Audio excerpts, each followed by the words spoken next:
So here the four Kumaras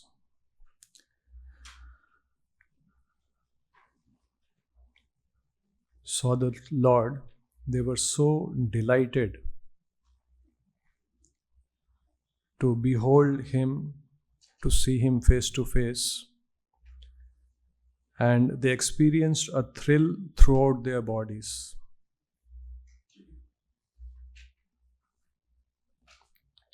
As we all know, many years back, Bill Clinton, ex-president of United States of America, had visited Akshay Patra, Jaipur. How many of us were there that time? Okay. So Chanchalapati Prabhu, in one of the class, he was describing what all happened when he came. It seems the previous day, the day he was supposed to visit Bill Clinton, the previous day there is a US, all the top politicians and all, secret agency, secret service agency. So there about 10-12 people came the previous day, and whole day from morning 9 a.m. to about 8 p.m. they were all meticulously planning, going to each and every place, marking the spots, where is the car going to stop, who all will come and receive, where that media people will sit, when he'll be taken around the kitchen, who all will accompany him. Each and everything meticulously planned. And they were very, very blunt. He says, if any media people cross this line, we'll throw them out. Like that, harsh words they were using. And meticulously they planned the entire event. And he said, nobody can take photographs. We'll have our official photographers. They will take the photographs and we'll send you what photographs, the selected ones. So there was thrill in the air.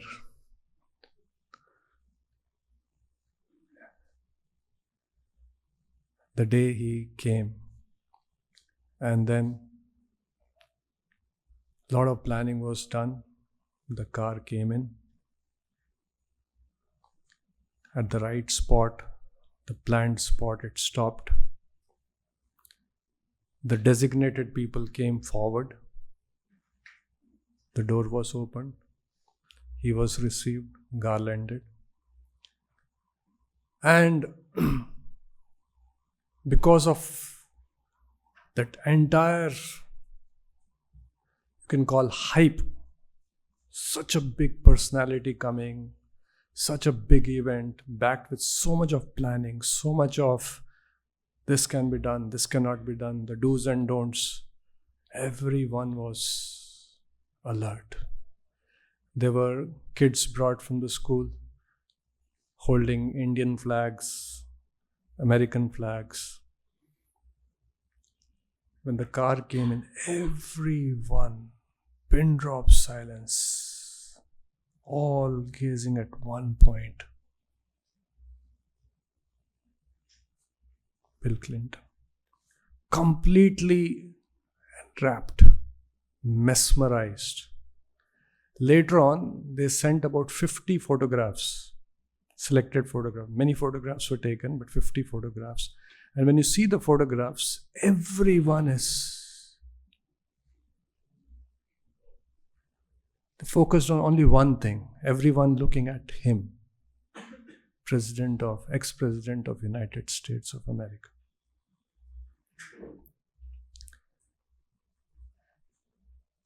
Mind you, he is the ex-president. If it was the current president, then the whole equation changes. And Krishna says, yad yad vibhuti sattvam Shimat Urjitam Evacha. These are all, whatever you see greatness, whatever you see power, position, it is just a small spark of my splendor. Now imagine ex-president of United States, so much of planning and people are waiting and getting mesmerized to watch him. Everyone focused, attention is watching at him. Imagine what will be the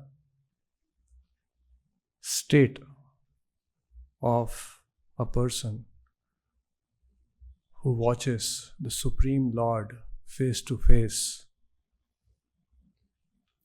who is unlimitedly beautiful. Shad Aishwarya Purnam. Bill Gates have some power, unlimited richness, unlimited fame, unlimited beauty, unlimited knowledge, unlimited renunciation. Something similar will happen if Bill Gates come. The powerful personalities these days, celebrities. So this is what the Kumaras are experiencing. Extremely delighted to behold him. And they experienced a thrill throughout their bodies. Prabhupada in one place says that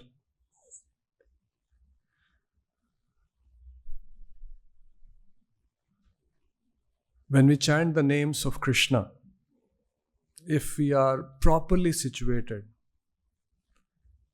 if we have the right consciousness, if we have devotion, if we have love for Krishna, then we will also experience ecstatic symptoms.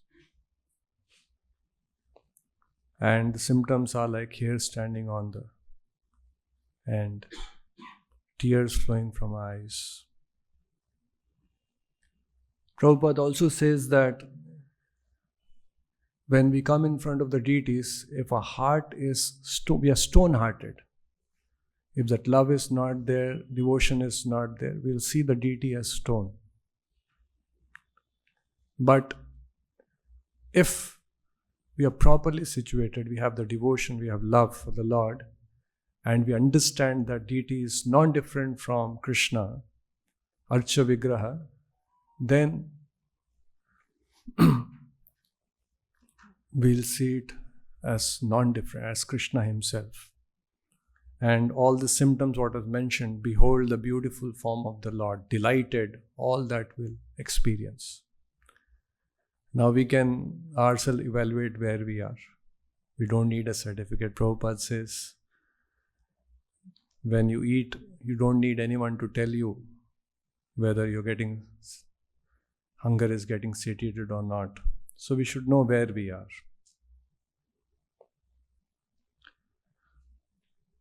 So this is what the Kumaras experienced.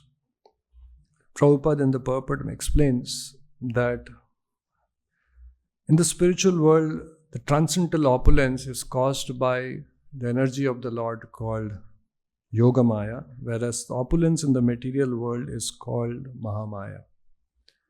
So our present state, why we are not able to experience the beauty of the Lord, not able to experience transcendental emotions, not able to experience the hair standing on the end, tears flowing from the eyes. With Chaitanya Mahaprabhu,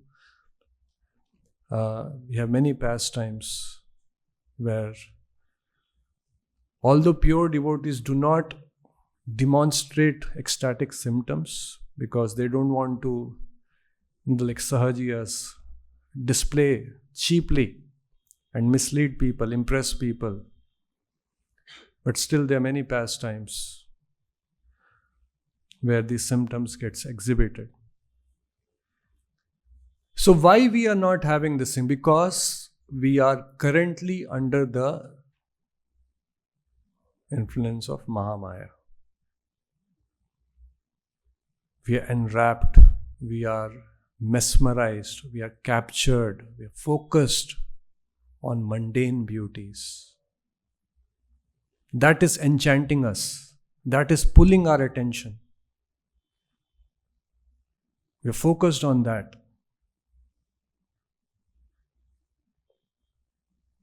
See how world over people are addicted to phones, mesmerized, addicted, cannot take their attention. And that is what Maya has done. We are part and parcel of Krishna. We are supposed to be mesmerized by the beauty of Krishna. Behold the beauty of Krishna. Be delighted. Experience that transcendental pleasure. But, you see, what is our state? We are getting enchanted by tucham. Yan maithunadi grahamedi sukham hi tucham. It's insignificant, it's dirty, it's filthy. But it's captured our attention.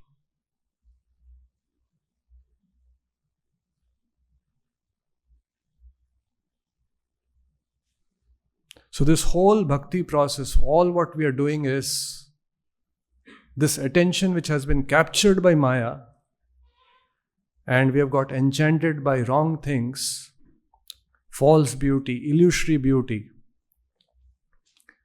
How that attention can be taken and put on the Lord. This is the sum and substance of what purification is all about. This is the business which we are in. And the entire sadhana program, whatever we are doing, is all about this. It's a game of attention. Where we put our attention. If we put our attention on material, false beauty, we are under the scope of mahā-māyā. And if we put our attention on the holy name, on the deities, on transcendental subject matter, Srimad Bhagavatam, hearing, we are under the influence of yoga-māyā.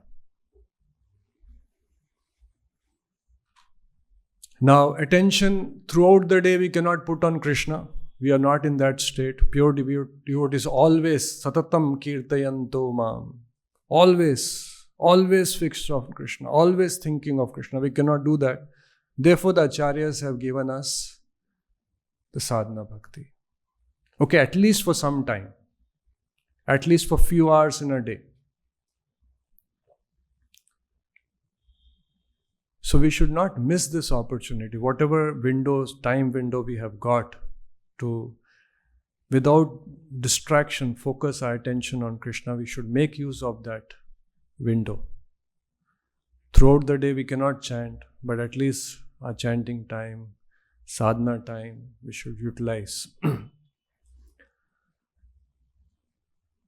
Suppose I tell you about a rich man. There was a rich man and he was filthy rich. All over the world, in practically all big cities, he had houses. He had mansions. He had one in London, he had in Paris, he had in Melbourne, Sydney. Name a big city, he had a house. He had cruise ships, all luxury cars, Rolls Royce, all filthy rich. And then I start describing about his family. After having explained that he was so rich, so opulent, so much of wealth, so much of opulence. And then I say that he had a son, and he was living in a slum. And he was starving. He was in tattered clothes, did not have food to eat. So moment we start telling like this, what will come in your mind? What will come in the mind? Father is rich, has houses in all big cities, very, very opulent, very rich, luxury cars, and his son is starving, living in a slum. tattered clothes, not having food to eat. It's a contradiction. Doesn't gel well. Otherwise, let's say we hear about Anant Ambani, we know his father Mukesh Ambani's son means rich. A slum dweller means his son is poor. There's a correlation. But this is a contradiction. Doesn't gel well. Actually, we, Amsha of Krishna is Shad Aishwarya Purnam. He is opulent, transcendental pleasure, most beautiful, most handsome. We are his Amsha. Under the influence of yoga-māyā, we should be dabbling in all those opulences, being Amsha, experiencing transcendental pleasure, transcendental richness, transcendental completeness. But we are like that son living in a slum with tattered clothes, not having food to eat. And who is the cause of that misfortune? We. Ichcha dvesha samuthena dvandvamohena bharata. We have misused our free will. We have taken over our attention. We have, because of our actions, because of misuse of free will, forgotten that relationship. Rebelled against the Lord. Krishna is inviting, Manmana bhavmad bhakto madhyaji mamnashu. Come to me, surrender to me, I'll take care, do not worry. But say, no, I'll take care. I'll mind my business. I don't need you. Although we may not speak in words, but that's our action speaks louder than words. Krishna says, okay.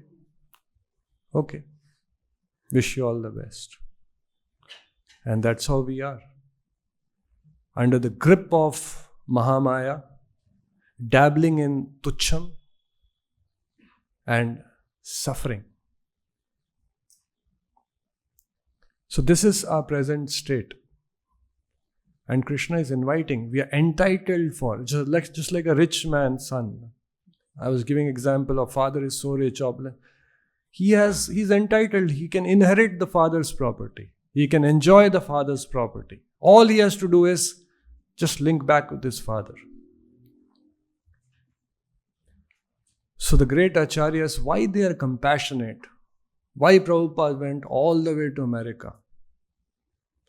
When he saw, when we go to America, we are always hopeful. Oh, so opulent, so rich. People are so living in opulence. So there is so much of, wealth, so much of pleasure, material pleasure, abundance of, comforts. Prabhupada, when he's going in the Jaladutta ship, in this diary he's writing, oh Lord, why are you taking me to such a miserable place? Because he is not under the influence of mahā-māyā. He is not saying America is such opulent, so much of pleasure, so much of comfort, so much of luxury. People are enjoying, so fortunate they are, so blessed they are, such wonderful nation. He is not under that influence. We are under that influence. He is saying, oh Lord, why are you taking me to such a miserable place?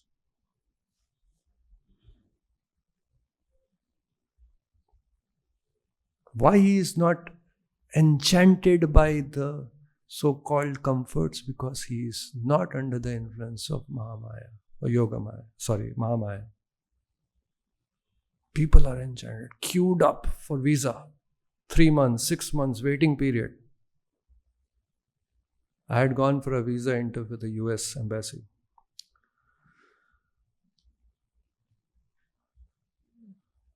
So after the interview got over, one person came out and there and then they say your visa is approved or something. So this person's visa got approved. My God, I have not seen anybody so happy, including devotees. He came out of this thing, his parents, every family member, hey, today, hey. I mean, for 15 minutes I was watching him only. As if life is done. Excited, jumping, dancing, today we'll have party, hugging, all 15, whatever family members, hugging each other, all this thing.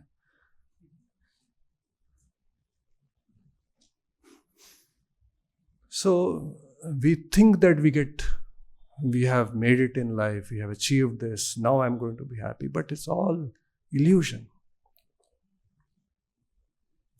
There was a matrimonial site.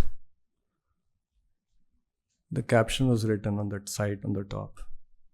They were advertising that how good profiles we have and how this thing is. He said, if you get the right one, it's the right match, your life becomes complete. If you get the wrong one, you're finished. People think that if I get the right one, I'm complete. But that's under the influence of mahā-māyā. You can only get complete, you can only get happy, you can get only fulfilled, you can get only the true satisfaction when we get Krishna. Because we are under the influence of mahā-māyā, we feel if this will satisfy, this will make me complete, this will make me happy. That is the influence of mahā-māyā. That's why the whole world is enchanted.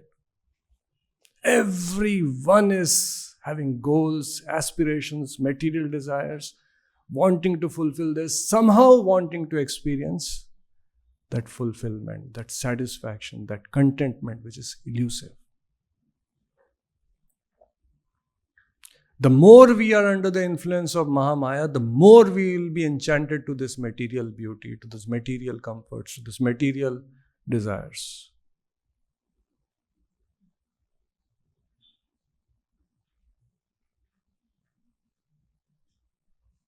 And Prabhupada, Krishna has given us such wonderful emanations. The chanting of the holy names, the kirtans, the deities, prasadam, to enchant us, to pull our attention. Instead of bhoga, okay, eat nice prasadam. Get enchanted by prasadam. Get enchanted by the beauty of the deities. But because we are conditioned for so long, for so many lifetimes, we have got enchanted. So there is just like when the fan is switched off, it doesn't come to an halt immediately. There's a residual force. So why? Because of that, still we are getting enchanted. Still we are getting pulled. So when we get pulled, put ourselves back and then on Krishna. Not on this, on Krishna. That is our duty. As I mentioned, there's a knowing-doing gap. We know, yes, we should get enchanted by Krishna, but there's a gap. We're getting enchanted by Maya. So the whole process is that we learn, we introspect why it's happening, why I am not getting the taste, why I am not having taste for chanting, why I am not enthusiastic when I get up in the morning, and see how we can meticulously follow what Prabhupada has told us, has given us.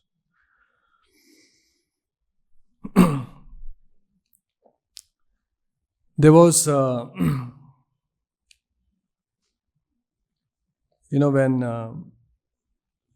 Nagapatnis, we have this Kaliya pastime.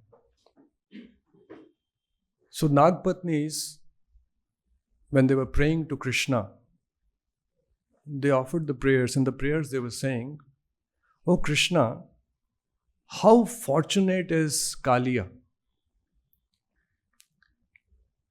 He was so inimical towards you. He was very venomous. Of Kaliya, they would fall from the sky and fall dead. All the aquatics were scared. He was so venomous. He even tried to, kill Krishna. So the Nagpatni is out of this thing, Krishna. How is it that this Kaliya, who was so venomous, so inimical, so envious, spewing venom, you gave your mercy to him? He got the dust from your lotus feet. It's very difficult for us to comprehend. How did he receive your mercy? How did he get the dust from your lotus feet? Whereas Lakshmi, who is the consort, always serving, always we see that Lakshmi, Narayana, at the feet of the Lord, serving the Lord. That Lakshmi, who is the consort of the Lord, always engaged in service of the Lord, wanted to enter Vraja, to participate in the Ras Leela, and she was stopped. She was not allowed. She did not get the mercy. She was not allowed to participate in the Ras Leela, the intimate pastime with the Lord. She did not get that mercy. So the Nagpatnis are saying, how is it that Kaliya got, and even Lakshmi, who is a consort of the Lord, is deprived of that blessing?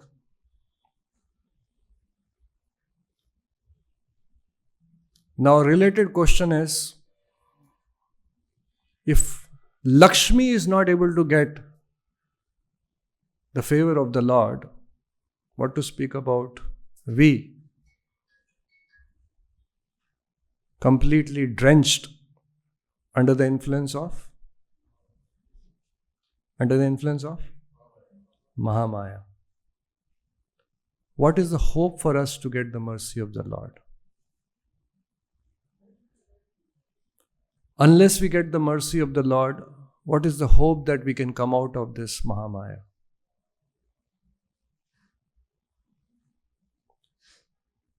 So it is said that yes, Krishna is Swarat. He is transcendental autocrat. You cannot tie him with a formula. If you do this, you will get it. There is no formula. He is Swarat. He decided Kaliya will get it. He decided Lakshmi will not be deprived of this.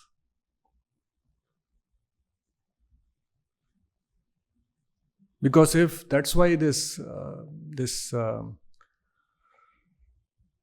karma mimamsa philosophy is why you need God. If you do the right karma, you will get the results. Why you need mercy? If you do the right things, Krishna, there are laws operating, you will get the result.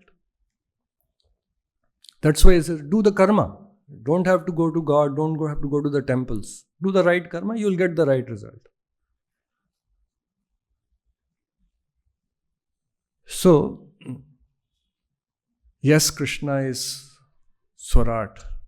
He is transcendental autocrat. We cannot tie down. We cannot say that I have done sadhana, therefore I have to get purified. We cannot say that I have done sadhana, I have followed Prabhupada's, I have done this, all this, therefore Maya cannot touch me.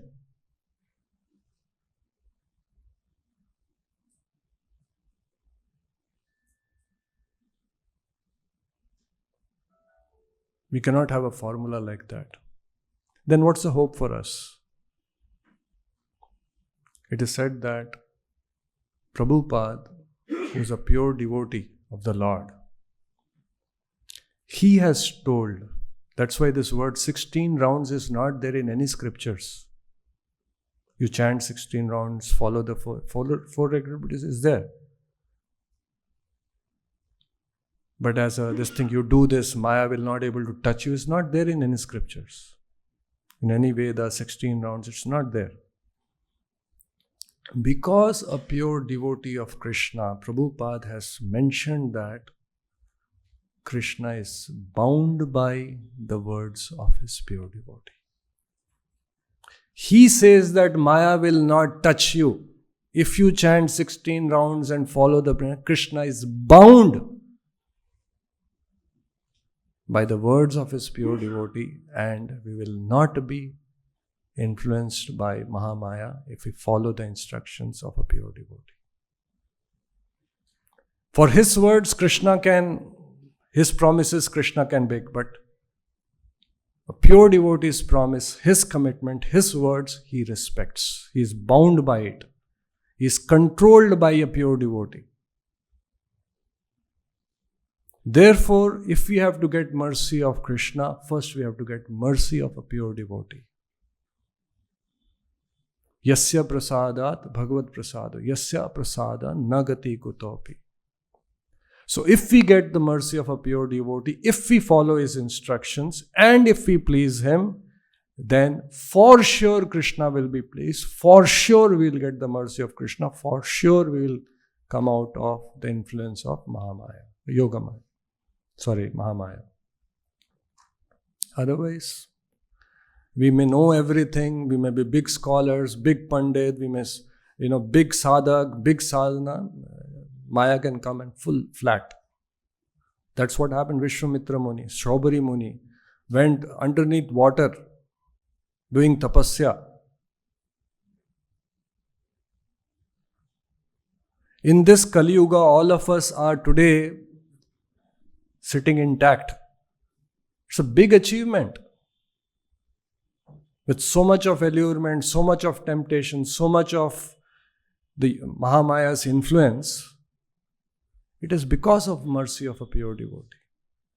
Because we are trying our bit to follow his orders, we are recipients of his causeless mercy. Causeless mercy or his mercy.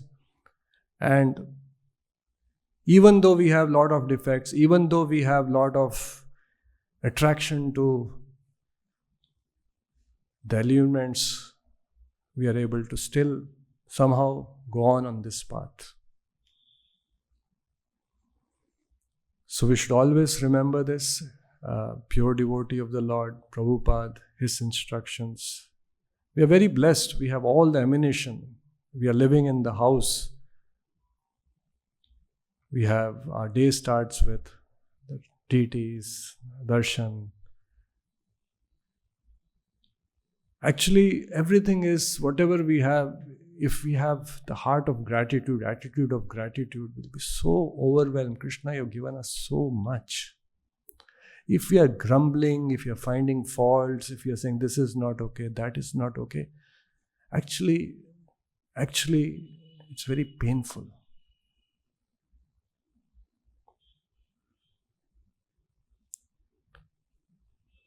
Suppose somebody comes and gives you a lot of things. You go to somebody's house and it treats you well, gives you good, comfortable place to live, and nice food, good hospitality, good care, everything. And what the minimum he expects, what the person minimum expects in return for whatever he has done?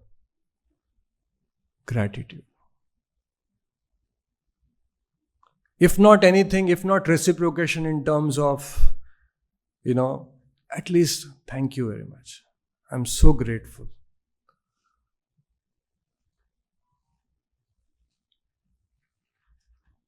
And that attitude can only come if we count our blessings.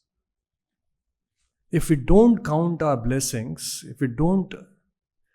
the transcendental richness which Prabhupada and Krishna has given us, if we are not consciously, unconsciously, our mind will be drawn to what is not there. This is not okay, this is not okay, how did he speak like this to me, this thing, and then we will miss this transcendental opulence.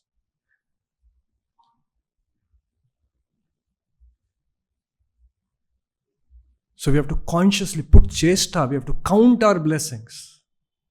We have deities, so we did one exercise, I think I had shared with some devotees. In fact, we can do that if anybody wants to really count your blessings. Every day, write 3 blessings.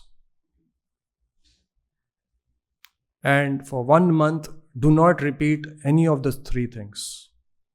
For example, today you write, I am grateful for Bhagavad Gita.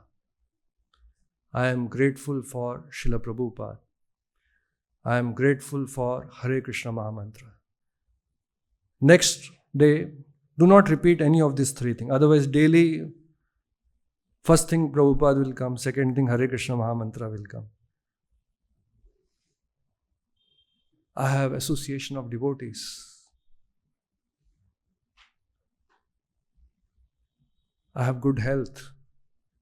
I have eyes to see. They say, I was complaining that, Lord, I don't have Reebok shoes. You know, when you see somebody having some good shoes, I was complaining, I don't have these shoes, till I saw a person who doesn't have legs.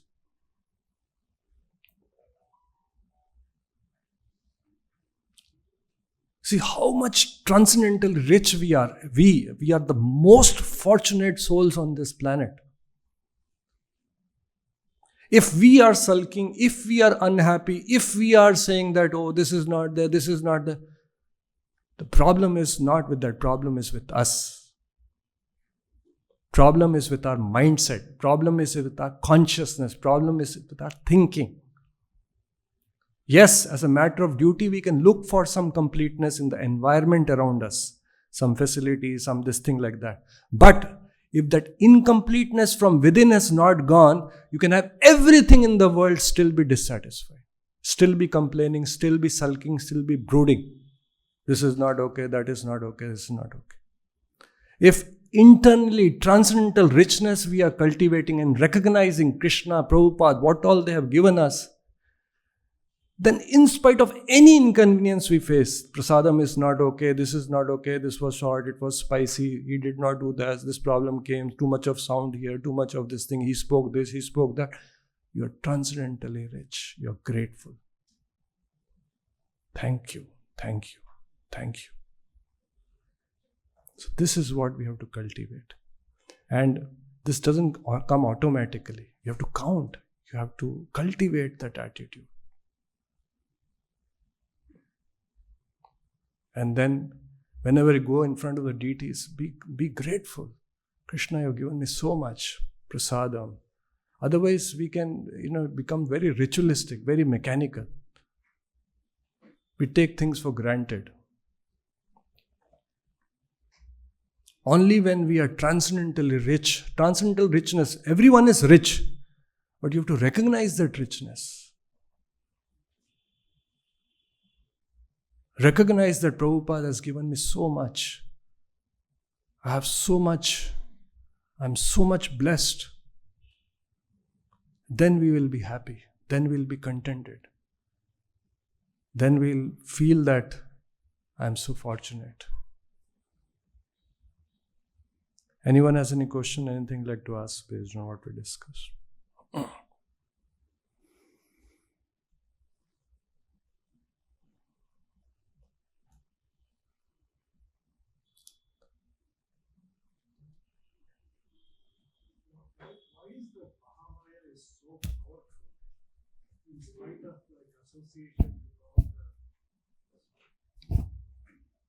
Thank you. Why is that mahā-māyā is so powerful in spite of us chanting and association with devotees and all the transcendental facilities that are available to us? Thank you.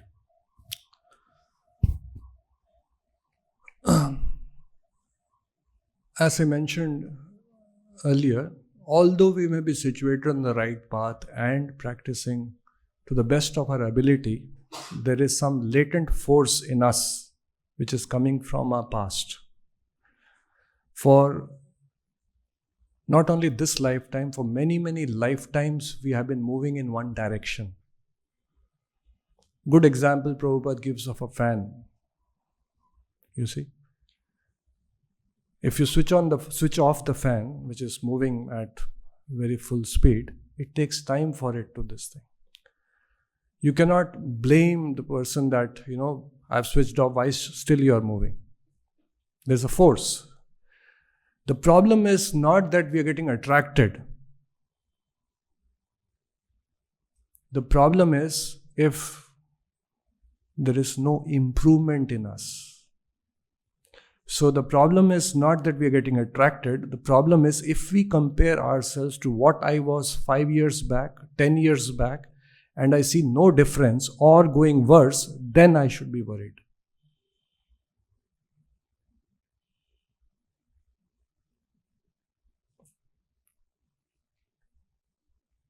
So long as we are in this material world, that lust, krodh, kama, all that is there. It doesn't vanish all of a sudden.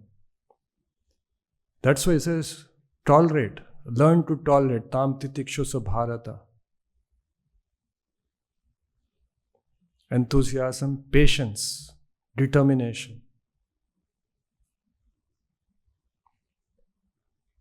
The problem is if we see that we are not improving. So we should not compare with others, we should compare with ourselves. Where was I 5 years from now? Have I improved or have I degraded? If I have improved, I should have satisfaction. Even though lust is there, even though pride is there, even though jealousy is there, even though all these base qualities are there, I should be okay. I should keep enthusiastically moving, knowing that yes, I am on the right path, following the right instructions of Prabhupada. But if I see that I'm getting more and more lusty, I'm getting more and more agitated, mind and senses are uncontrolled, I'm getting angry, irritated, short things, vis-a-vis what I was 2 years back, 5 years back, then I'm short-circuiting the process. I'm not following properly. Then I should really be worried. But I should not be worried why I'm still getting attracted. Because knowing doing gap, I know I should not get attracted. What do I do? So that's why enthusiasm, patience. Prabhupada says, just because you have decided I'll have a child, you get married. You cannot have a child next day. You have to follow the process. Wait, be patient. And one day, you'll get the result. So we'll stop here. Granthara Srimad Bhagavatam ki, Srila Prabhupada ki.